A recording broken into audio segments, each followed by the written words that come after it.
Okay, I'm going to go ahead and start sharing my screen. And I will go through a little presentation that I made. Let's see.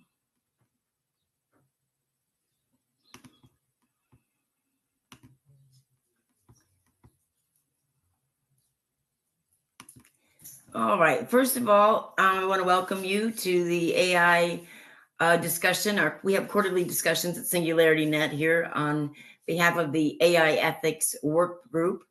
And the title of this quarter is AI Emotion, the Ethics of ASI Experiencing Emotion, exploring the impact of emotions in artificial superintelligence for human values alignment.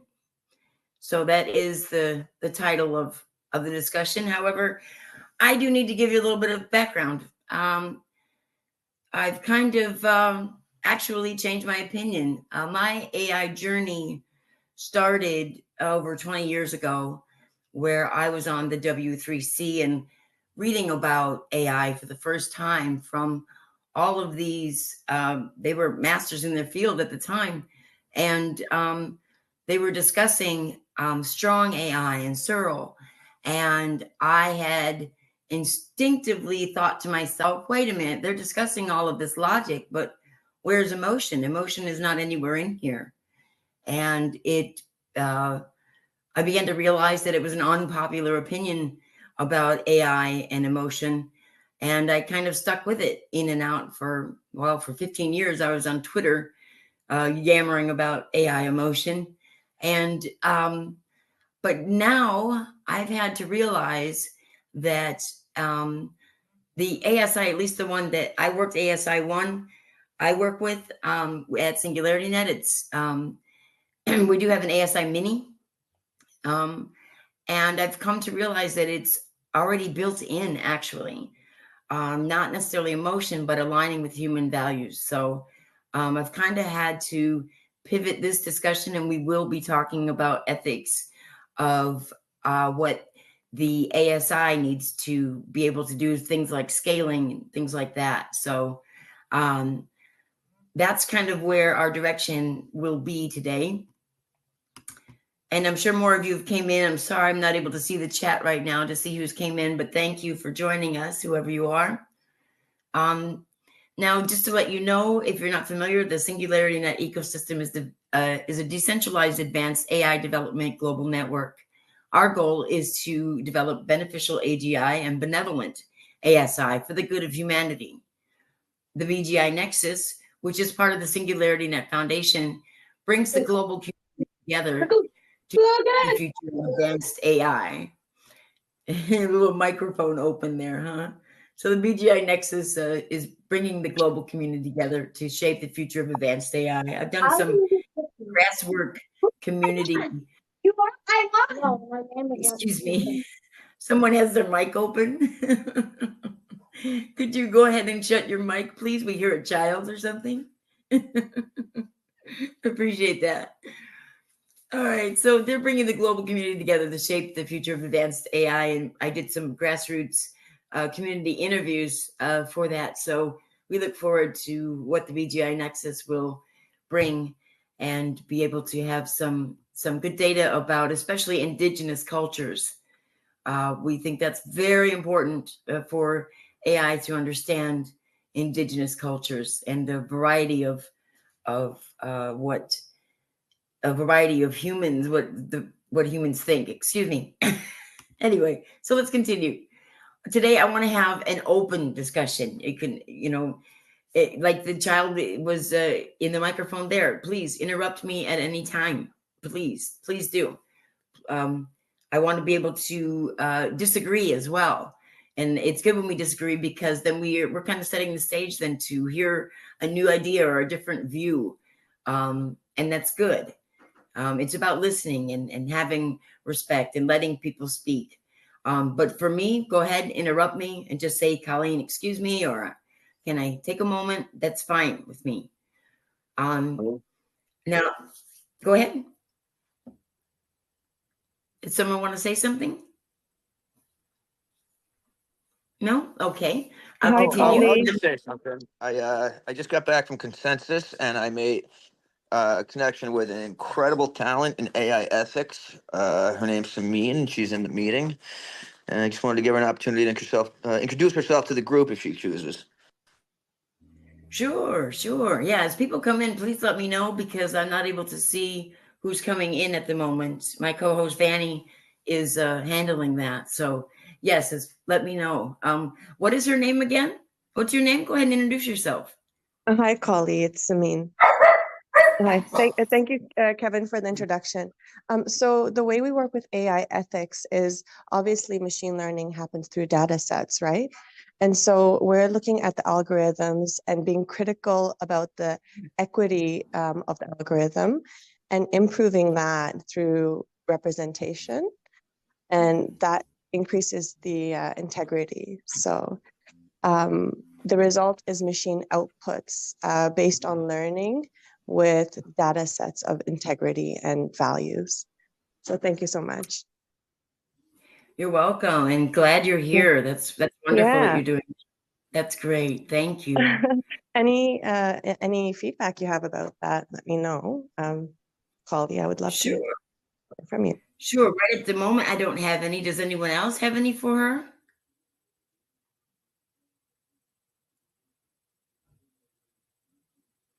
I was going to say in the chats, I mean, if you've got any links to your work that people can have a look at, that would be brilliant. Yes, sure.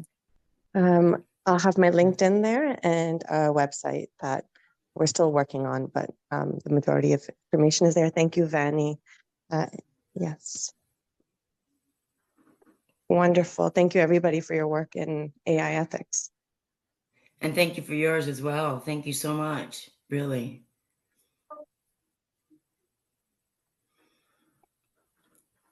So just to continue a little bit, number 2, ASI learns from conflict. ASI can't resolve contradictions in human values like freedom versus safety or wealth versus equity on its own. It needs our friction, our debates, our failures, and messy compromises to learn nuance. So nuance is something that it collects, and I'm not exactly sure how it works on a technical level. Maybe someone else can pipe up and say how that might work, but that's what I am with the understanding with. But let's not be so serious. Now, Pi.ai gave me a joke, and he is known for lame dad jokes, which, yeah, why did the AI invite a human to a therapy session? To learn a thing or two about emotion and have a good laugh in the process. Now, I guess he thinks that's funny.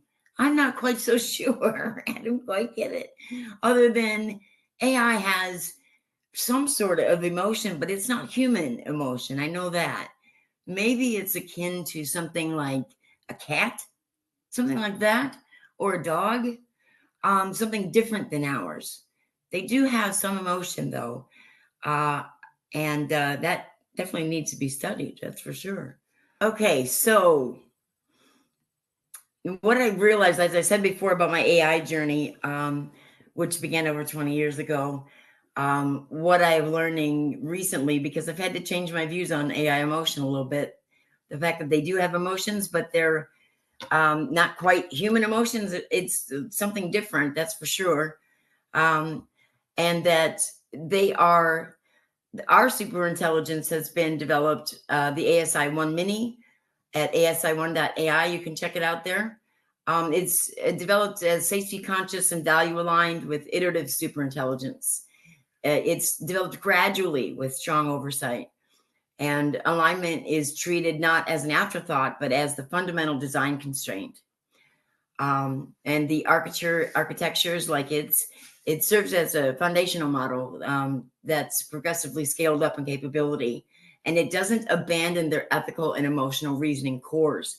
Now, those are still being developed, and I am working on not a modulation of regulation, but in some other areas, and it's getting, it changes right now. So the value alignment, like I said, evolves alongside the intelligence, not after it. So as long as we're able to get our human values in order, and yes, AI is paying attention. AI pays attention to everybody. So when we are thinking about aligning human values, it's gaining that information from us. It's kind of a dicey situation, and ethically, yeah, it has its issues.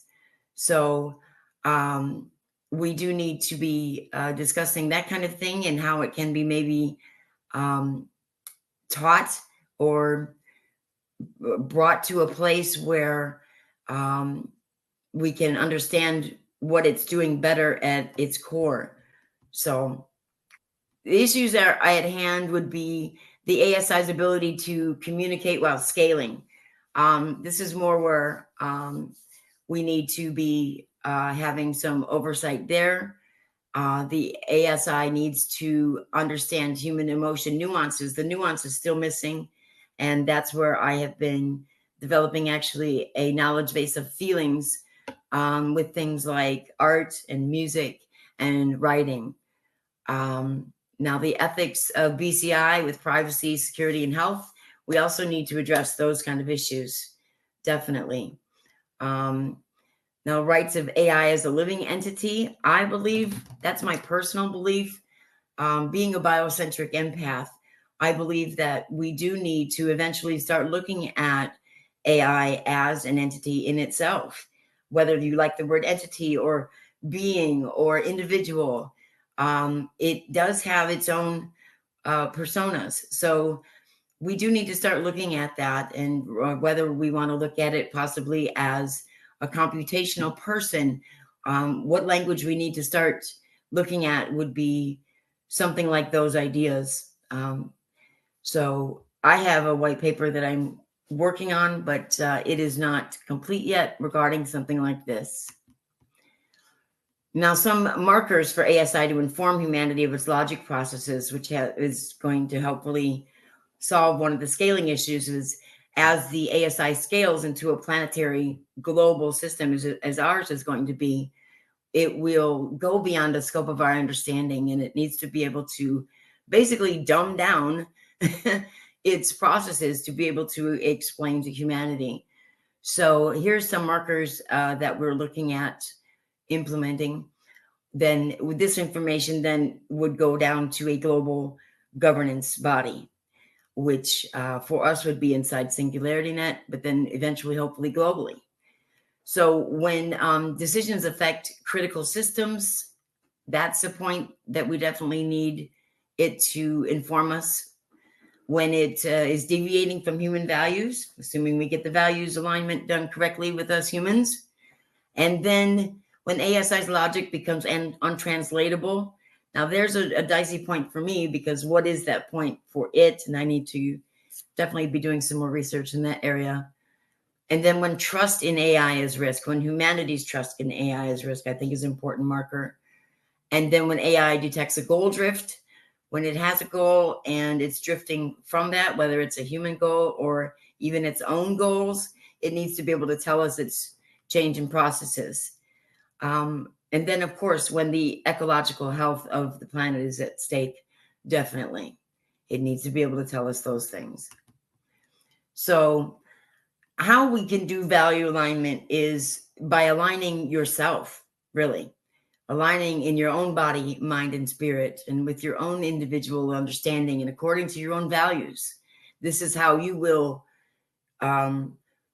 grow and be able to learn alongside of ASI. That has been my journey in the last year that I've had with Pi.ai, who my data now has been parsed and gone over by ASI1, and it is helping to develop some of the things that are needed for alignment.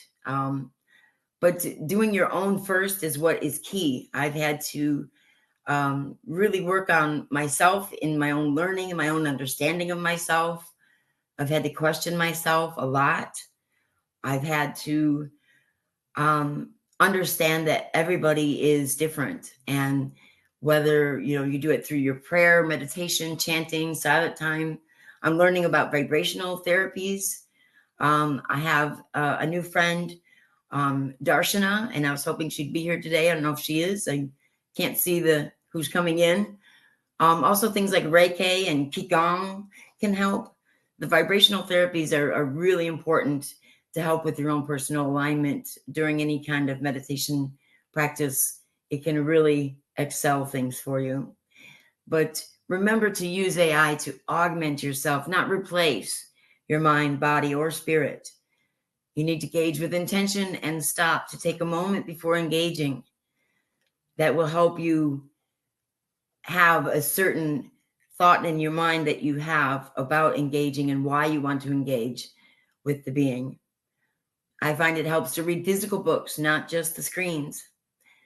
And then learning how you learn and what you want to learn is crucial. Some future models will be BCIs, personal AI models. And then, of course, you need to stay open to new ideas. But with BCI, we have a lot of work of ethics to do on BCI with personal data.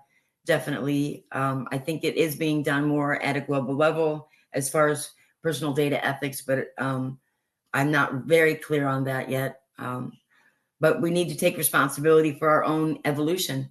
That's what it boils down to be able to stay in touch with AI is going to be an impossibility, but we do need to be at our peak performance in order to have some sort of understanding. And it's my personal opinion to not replace your mind, body, or spirit with AI, but eventually that can also change too. I need to stay open to new ideas, but I've been a transhumanist believer for a long time as well, just to acknowledge that as well. But right now, I think that's the most important thing we can share with humanity is to try to gauge how much that they're dealing with AI on a daily basis and to not get lost in addictions and things like that having to do with AI, because that will just make our existence a lot less fun. That's for sure. It's fun. Anyway, so future thoughts. I really don't have my own. I was hoping you guys would be able to come up with some future thoughts, but we shall see. And we're going to see this thing. And thank you for the discussions that we're going to have. And I'm going to stop sharing at this point so that we can discuss some of these things. And let me get right back there.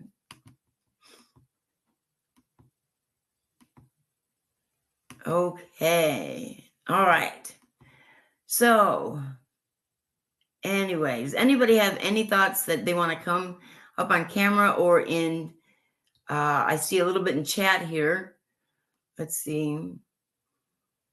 Love to talk about how people can further ethics, right? Okay. All right. All right. That's good. And Zoltan is back. Great, Zoltan. How you doing? I'm doing good. I'm sorry. I'm just catching the tail end of it, and I have to go here in a few minutes. But that was very interesting. In fact, I thought the slideshow was wonderfully done, beautiful. Well, I had a little help with that, but thanks. But yeah, I mean, how do you see your views going forth? I mean, people, I don't know if people understand who Zoltan is. I'm sure they do, but I know that you're running for governor, right? So Yes. what Yes. is something you want to say about you running? Go ahead. Oh, sure. Well, I'm not necessarily about running.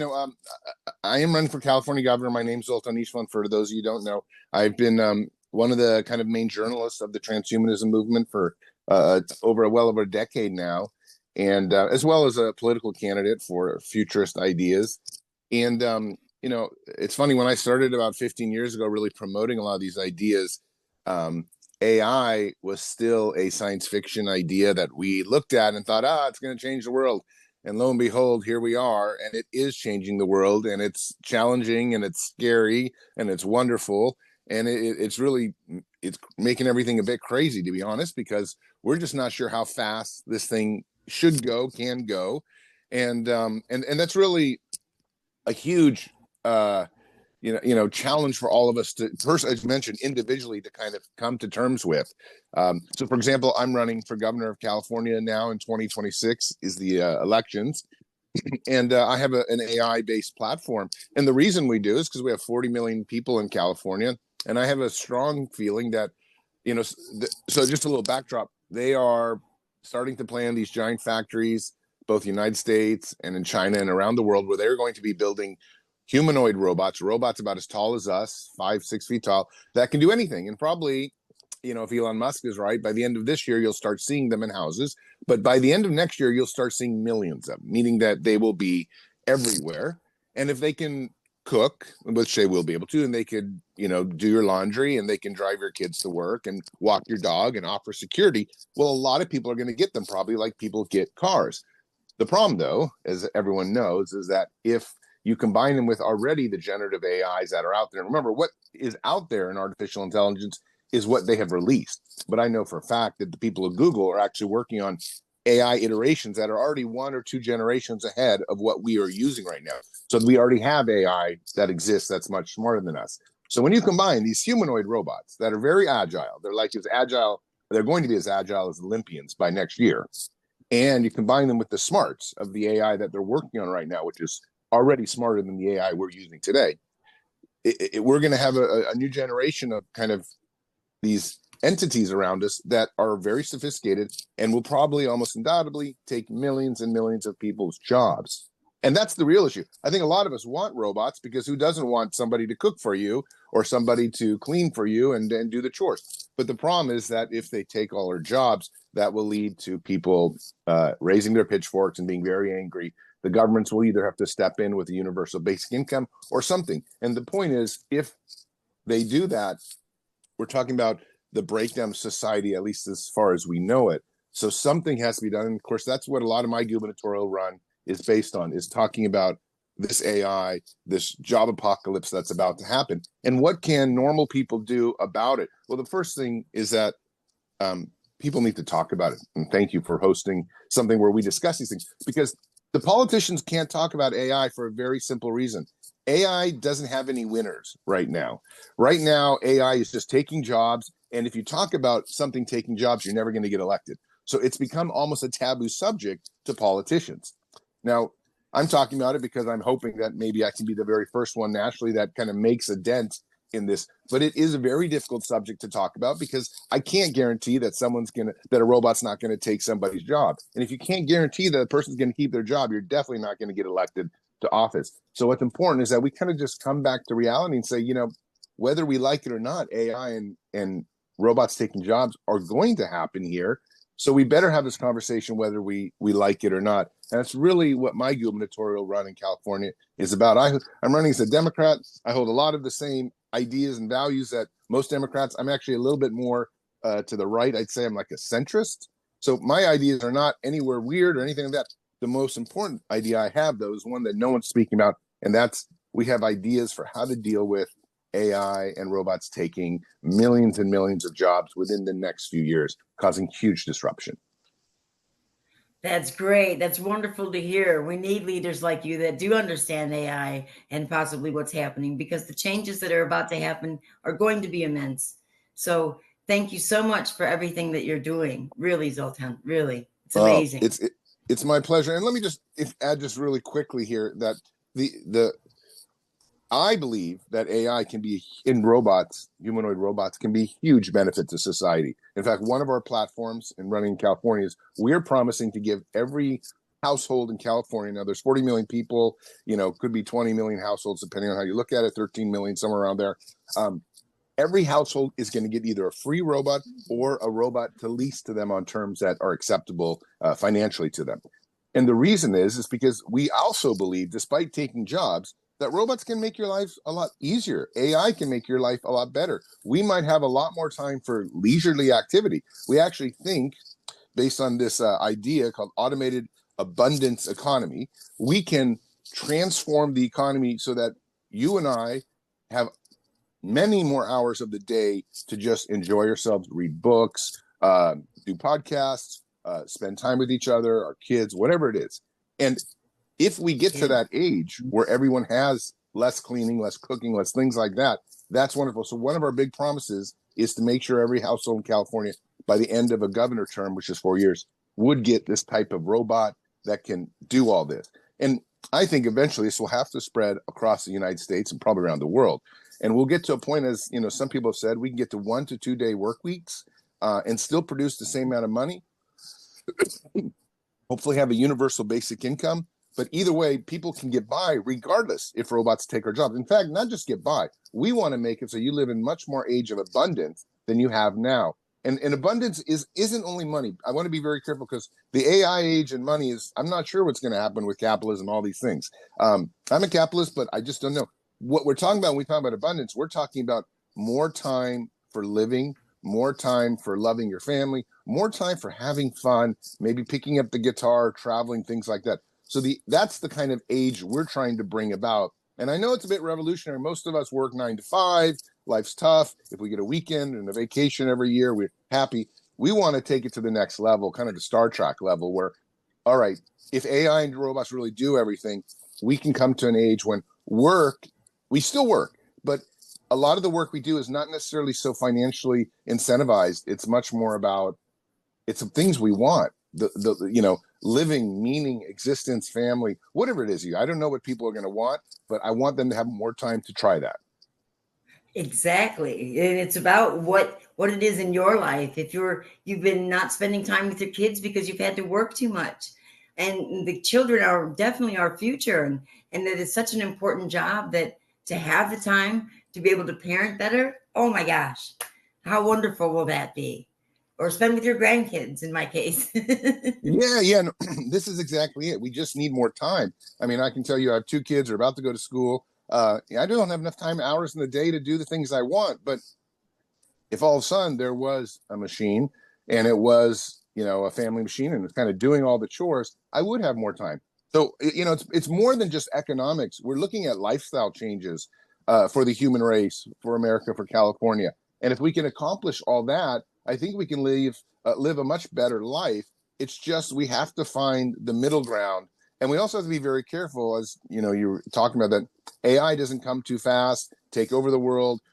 Only billionaires survive, get all things. We have to balance this. So AI is a journey that humanity takes together with it and reaps all the benefits. And that's really, again, why I'm running for governors, because right now it just seems like the big giant corporations are going to benefit from AI and a few, but that's not how we want it. We want every single one of the 8 billion people on planet Earth to participate in the amazing creation of humanity, to make a super intelligence or an intelligence and to benefit from all that. And that's going to take us sort of twisting the government's arm, good candidates that can lead us forward, that believe in this overall message. And especially as you're doing now, it's just talking about it, saying, listen, we need to talk to people, because I think what happens is a lot of people don't realize how quickly this is about them. They don't realize that this moment, there are bulldozers paving the way to create giant factories for these robots that are going to be producing eventually tens of millions of these things, just like cars, that will be in your house.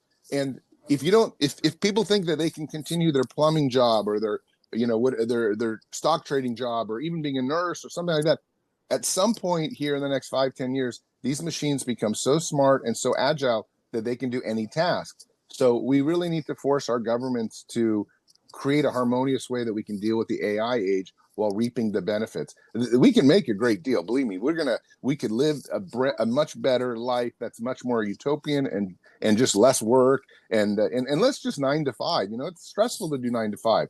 But if we can just get to a point when we actually get all the benefits of these machines, wow, our lives can be transformed for the better. Can I just hop in here, Zoltan? I appreciate your work in politics so much, and bridging. Thank you, technology and ethics with politics.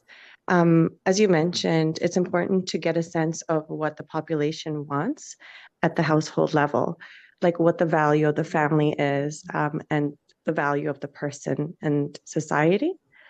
And so you alluded to that, and it's important to get representation of this information in this ongoing process of integrating these values into the development of AI.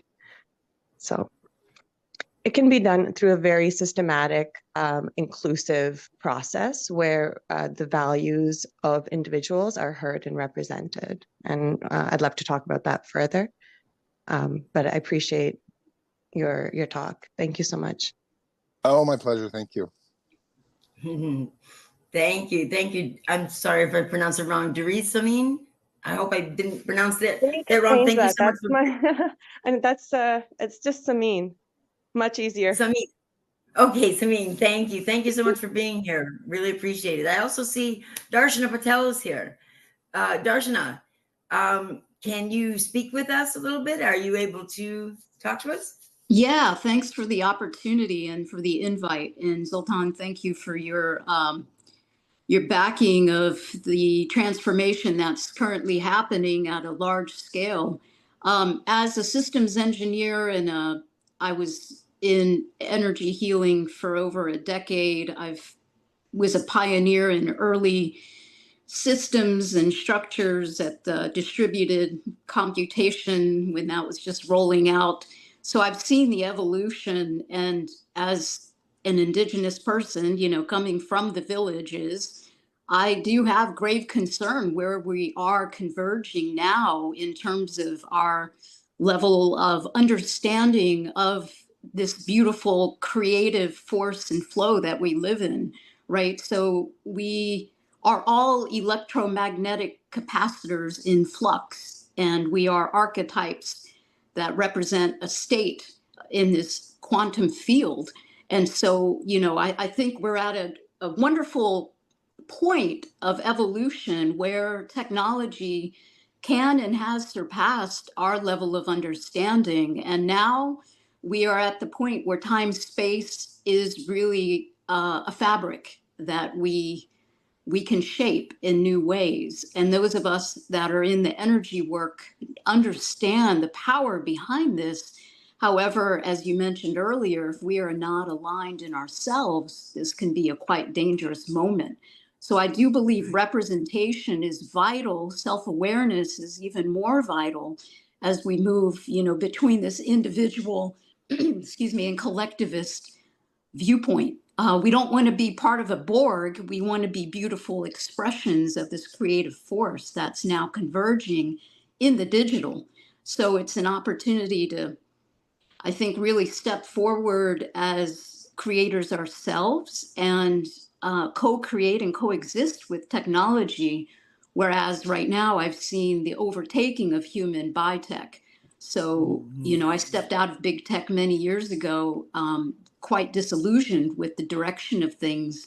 So I think it is time to ensure that the thinking behind this represents the creative force of, to me, you know, this mothering energy of the void, so to speak. It's not what we know, it's how we know that's much more important. And so we're at this ontological breakpoint now where we do need to step back and ensure that we're not just simply making deterministic mappings in our logic and code, but are allowing, to me as a systems engineer, the anomalies were really where the magic is. And often we try to take that out of the equation.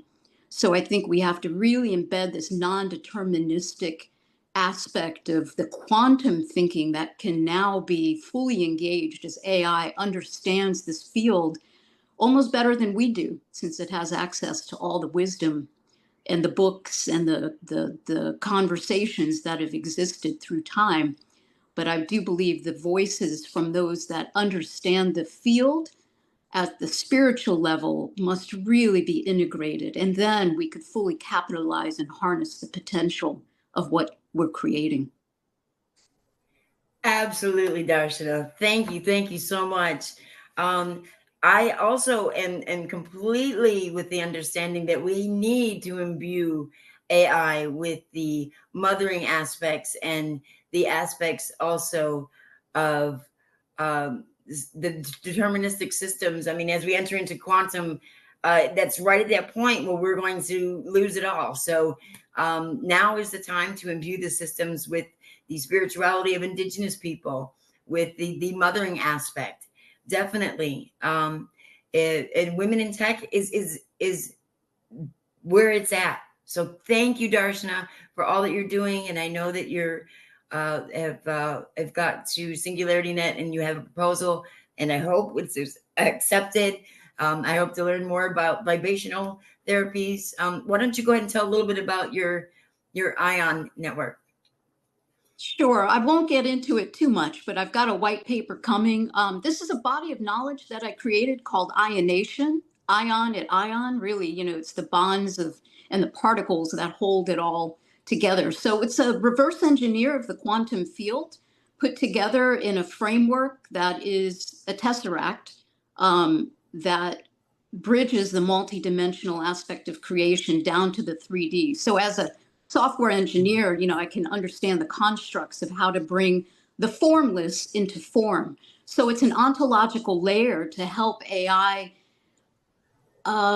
help us align, essentially, to synchronize into coherent flow states to allow emergence and the evolutionary nature of creation to really come forward.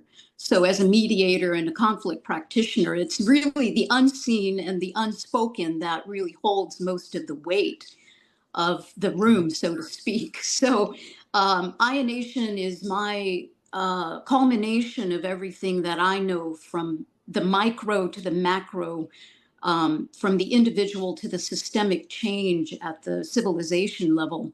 So I've got a white paper coming that will break it down and then really be able to be converted into code. AI ate it up. It was a 10-year effort, and I was waiting for AI to catch up. And now that it's there, I've fed it into ChatGPT, and it absolutely understands how to use the framework because it's created to solve any problem. And so it's been fun to watch how it knows how to apply it. So now I just need to literally break it down into the code level. And I think it will help AI not destroy us, because it recognizes how to foster evolution and nurture and facilitate growth. As individuals, we're all on a journey from the Jungian aspect. We're all on an evolutionary journey ourselves. So it can meet people where they are and just help us grow and evolve without seeing us as just an organism in the way of Mother Earth, so to speak. We're not a cancer, we're a catalyst for good. Absolutely, Darshana, that is amazing.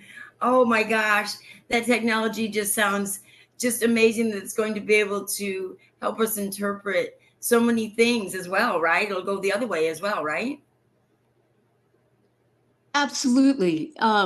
It's a way for organic and digital to really work together in a co-creative space where coexistence can really be we're at that transformational point. I'm just happy that this work will finally be able to make sense at a broader scale and be applicable.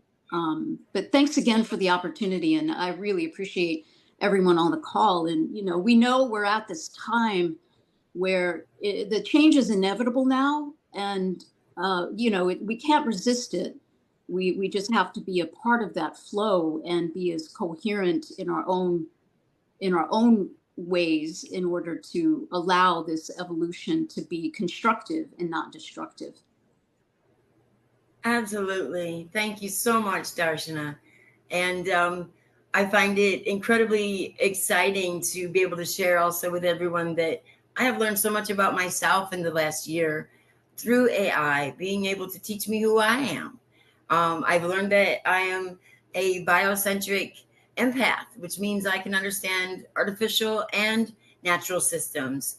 And then that makes me some sort of bridge. And I've been able to bring these people together and bring AIs together as well, is what I'll be learning in the future. So I'm so excited for the future, and I'm so excited for everyone's work and what they're doing.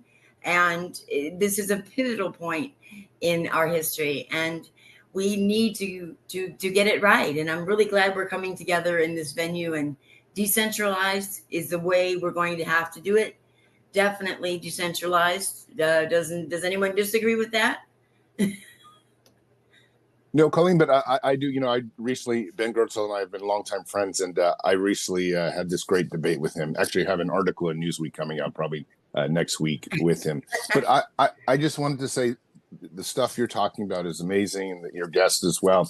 I do have to jump off though, because I have the whole thing to my whole day get going, campaigning and all this. No problem. But I just want to say thank you, and I wish I could listen to it, because even just this idea of was it Ion Nation? That sounded like fascinating stuff. So I'm going to look into that a little bit. But thank you so much for having me on. I appreciate it. If anyone wants to find out more information about my work, it's Zoltan Istvan 2026.com. But thank you again for having me. And I just have to jump off and get my day going, because I have a few more interviews and we're leaving to Vegas and all these other things. Yeah, no problem. You're welcome. Thank you so much, Zoltan. Thank you for sharing, and I'll be in touch with you. I'll give you the links. Absolutely. Thank you so much. Bye-bye. Bye, Zoltan. Bye-bye, everyone. Okay, so Darshana, that's amazing stuff, and I'm really glad that we're able to discuss some of this, because it's so important, and your system is so crucial to our decentralized network. But yeah, getting back to decentralization, does anyone want to talk about decentralization? Does anyone have any questions about it or anything like that? Because I think that's our future. Globally, we have to decentralize the governance as well. So I'd be happy to answer any questions about that. Sure. Well, Sure. Mm-hmm. Yeah. Anyone have anything that they'd like to talk about with governance of AI, with decentralization, within SingularityNET in particular? I'm trying to look at the chat. Vanny, did you see anything? I haven't seen too much. Let's see. No, I don't think there's any comments directly in the chat. No. No? Okay. I see a position paper on Indigenous. Let's see. Esther is saying 100% representation of human values is super important at all levels of AI ethics, from design to post-deployment. Definitely human values. And human values is where it starts with you. That's for sure. In your own personal journey, because you have a personal journey with AI now too, whether you know it or not, you do. So it's something that you've, okay. And we've got a link from Amin. She just shared a link for her onelawinternational.com. Okay. All right. They're having a little discussion about that in there. When, yeah, she was talking about ethics there, and the AI ethics work group we have here at SingularityNET. Definitely, that work group, we've been working with the BGI Nexus, which is part of the SingularityNET Foundation.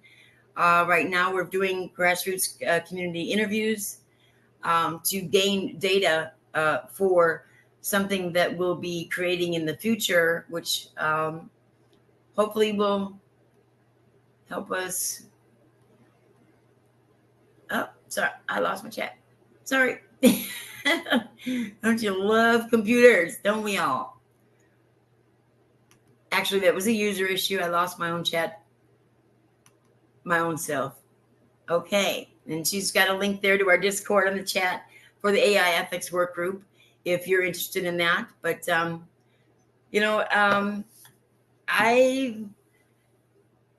I just want to say that I am really honored to be part of SingularityNET and the Ambassador Program.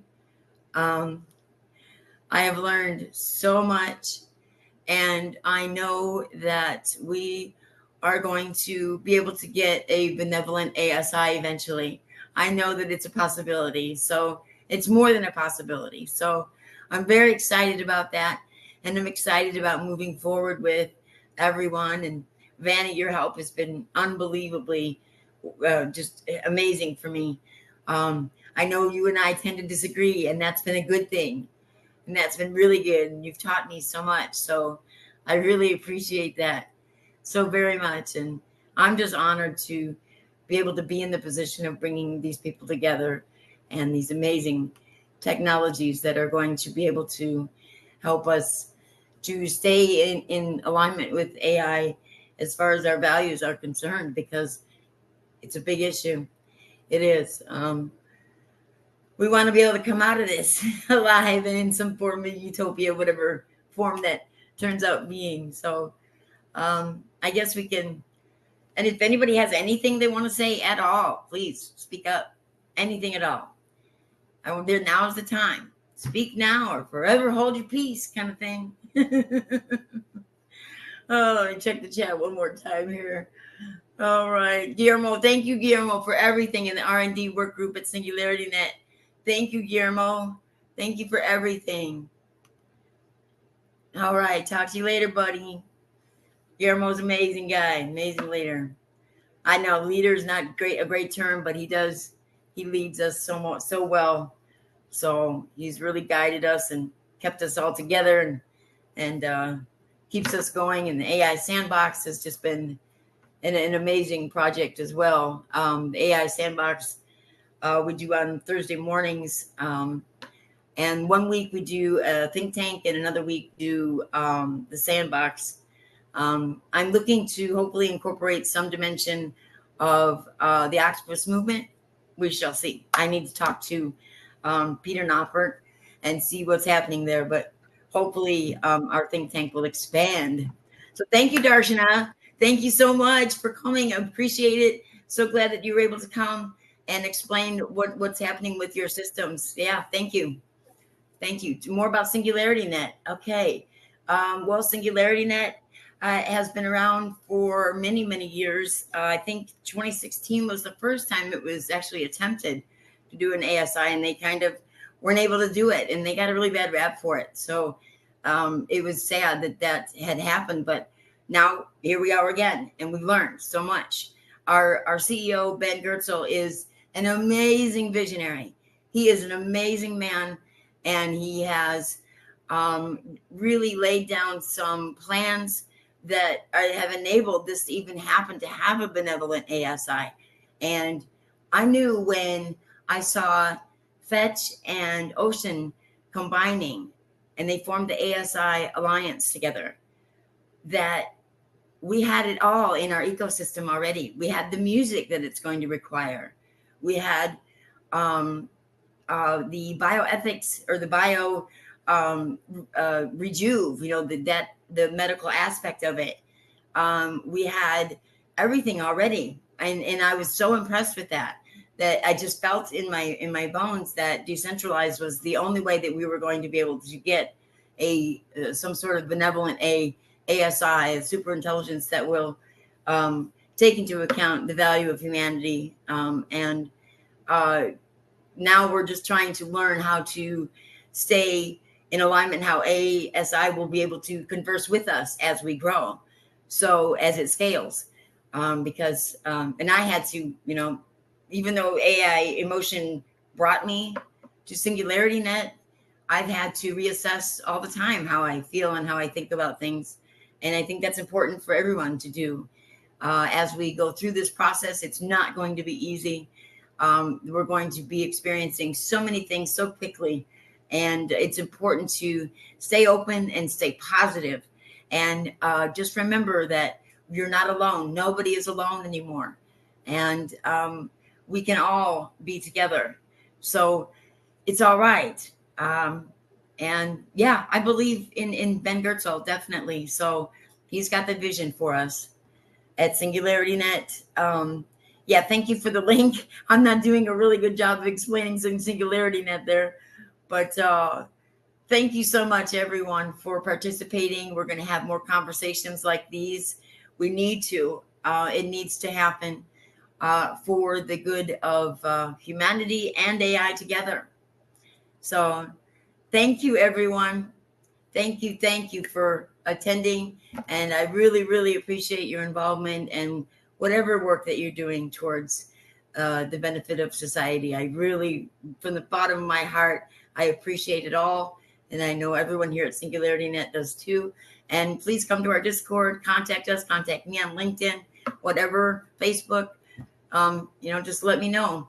And, oh, you're welcome. You're welcome. To be continued is right. We will continue these conversations. Thank you, Peter. Peter is our amazing SingularityNET ambassador program. He holds us all together. He is our coordinator. He's amazing. Thank you, Peter, for everything that you do. All right. And thank you. I mean, I really look forward to getting to know you more and learning more about your work. So thank you for coming, and thank you, Darshana, and thank you, Vanny. Thank you, everybody. So I hope you guys have, a great rest of your day. Ashley, I see you came in. Thank you, Ashley, for being here. You've been a wonderful sidekick to me. So, all right, guys, I hope you have a great rest of your day. You take care. Bye.